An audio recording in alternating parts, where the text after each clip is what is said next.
परिस्थिती नाही, परंतु पुन्हा सोबत येऊ अशी परिस्थिती नाही.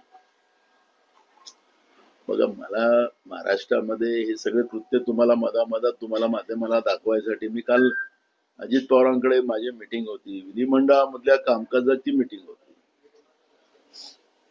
विनियोजन बिलावर जे काही विरोधी पक्ष म्हणून हत्यार आमच्याजवळ असते त्याचा वापर आम्ही केला आणि त्याची मीटिंग होती. तर काल चॅनलमध्ये दाखवायला सुरुवात झाली की नाना पटोले अजित पवारांच्या भेटीसाठी. मला भेट काय करायची त्यांची? त्यांचा रोज तर भेट तुमच्या दूरदर्शनवर होतेच. आम्हाला काय भांडणं चालली आहे, काय परिस्थिती आहे, मंत्रालयातल्या घडामोडी आम्हाला रोज कळतात. सेक्रेटरी लोक कसे वागतात, त्यांची गंमत कशी बघतात, ते सगळ्या गोष्टी माहित आहे. एक मंत्री सांगतो की त्याच्याकडे जायचं नाही, सेक्रेटरीला सांगतो, दुसरा म्हणतो की त्याच्याकडे जायचं नाही. तिथं सेक्रेटरी लोकांचं पण फार तीन तेरा झालेले आहेत. अशी परिस्थिती त्या ठिकाणी आहे. त्यामुळे जे काही लोकशाहीचे आयुध असतात ते आयुध वापरून आम्ही एखाद्या मिटिंगला गेलो, माध्यमाच्या भेटीला गेला. अरे त्या भेटीला गेला म्हणजे काय, मी गेलं भेटीला गेलं म्हणजे काय, काही समजतच नाही. म्हणून मला मुद्दा असा आहे की मुख्यमंत्र्यांनी काय कोणाला सोबत घ्यायचं कोणाला नाही घ्यायचं तो त्याचा प्रश्न आहे, पण ते राज्याचे मुख्यमंत्री आहेत. ते फक्त अदानी अंबानीला जमीन देण्यापुरतं नाही.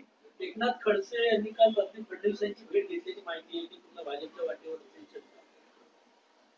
तुम्हाला तेच सांगायचं ना, आम्हाला याचं सोयीसुख नाही आहे. कोण येतं कोण जातं, पण महाराष्ट्रातलं सरकार हे महाराष्ट्राच्या जनतेसाठी काम करावं. लाडक्या बहिणीला 2100 रुपये केव्हा देणार हा एक प्रश्न आहे. बांगलादेशी लाडक्या बहिणीला तुम्ही पैसे दिलेत, बाहेरच्या राज्याच्या लाडक्या बहिणीला पैसे दिलेत असं तुमचंच म्हणणं आहे, सरकारच सांगते. आणि जेव्हा सरकार सांगत असत तर सरकार झोपलं होतं का कायदा करत असताना?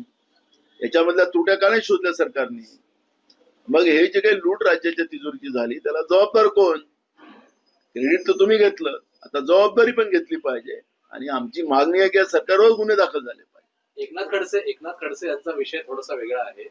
एकनाथ खडसे अमित शहाच्या भेटीला गेल्याच्या काही बातम्या आल्या होत्या. नंतर एकनाथ खडसे परत येणार अशा बातम्या आल्या. नंतर त्यांचा प्रवेश जो तो थांबला. मग ते आता कोणत्या पक्षात आहे काय याचाही प्रश्न आहे. एकनाथ खडसे हा विषय थोडासा वेगळा आहे. त्यांच्या भेटीत तुम्ही कसं बघताय? मला त्याच्यावर कुठलाही कॉमेंट करायचं नाही. नाना, दिल्लीमध्ये एक तर विधानसभेचं मतदान होत आहे, दुसरीकडे पंतप्रधान जे आहे ते प्रयागराजमध्ये अमृत स्नान करण्यासाठी गेले. कसं पाहतो? इव्हेंट मध्ये बीजेपीला आणि नरेंद्र मोदीला कोणीच पकडू शकत नाही. ते फार स्पेशालिटी आहे त्यांची. कुठल्या वेळेस स्नान करायला जायचं, कोणत्या दिवशी जायचं, कोणत्या दिवशी आपलं भाषण करायचं लोकसभेमध्ये, हे सगळं ठरलेला प्लॅन असतो. त्याला इव्हेंट म्हणतात त्यांच्या भाषेमध्ये. प्रयागराजमध्ये कुंभमेळ्यामध्ये झालेलं इव्हेंट जो भाजपने केलेला होता, त्या इव्हेंटमध्ये मोठ्या प्रमाणात श्रद्धाळूंचा जीव त्या ठिकाणी गेला. त्यांच्या इव्हेंट, त्यांच्या VIP कल्चरमुळे. आणि त्याच्यामुळे किती त्या ठिकाणी श्रद्धाळूंचा मृत्यू झाला हे पण सरकार आकडे सांगायला तयार नाही. आणि म्हणून इव्हेंट बाजाबद्दलची चर्चा मी या ठिकाणी करावी तो काही अर्थ नाही.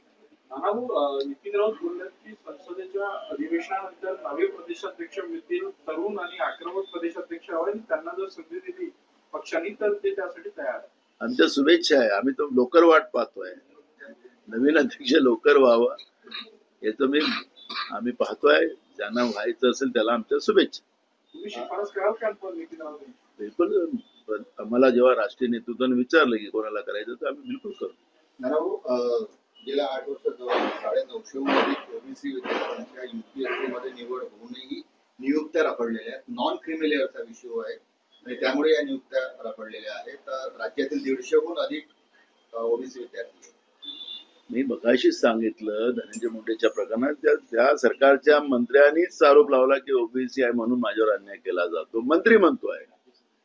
तर मी मगाशीच सांगितलं की महाराष्ट्रामध्ये सातत्यानं ओबीसीच्या विद्यार्थी असेल, राजकीय आरक्षण असेल, या सगळ्या याच्यामध्ये भाजप ठरवून या ओबीसी समाजाला टार्गेट करत आहे.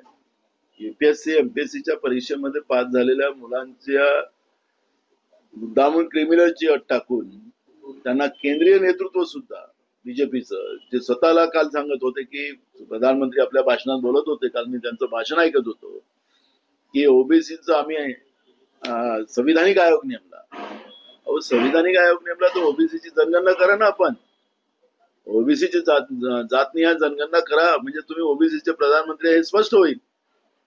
मी जे प्रश्न विचारले होते मी जेव्हा खासदार होतो त्याच्या म्हणले की मी मंत्रालय बंद करायला निघालो. ओबीसीचं मंत्रालय उघडायला तयार नाही.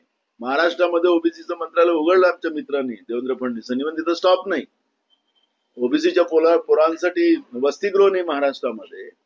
आणि ओबीसीची कहाणी सांगणारी लोक आणि त्यांचाच मंत्री जेव्हा बोलतोय तर हे कसं आयुष्य बर्बाद करताय ओबीसीच्या तरुण पिढीचं, हे ज्वलंत उदाहरण.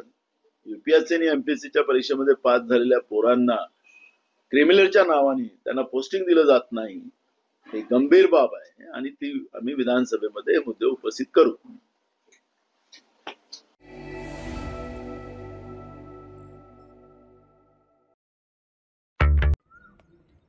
बनवा व्हिडिओ, पाठवा व्हिडिओ. आम्ही तुमच्या न्याय व हक्कासाठी लढा देऊ. ताज्या बातम्या व घडामोडींसाठी पाहत राहा फक्त महाराष्ट्र लाईव्ह न्यूज. आजच आमच्या चॅनलला सबस्क्राईब करा, शेअर करा, कमेंट करा आणि हो, बेल आयकॉन दबायला विसरू नका. जय महाराष्ट्र.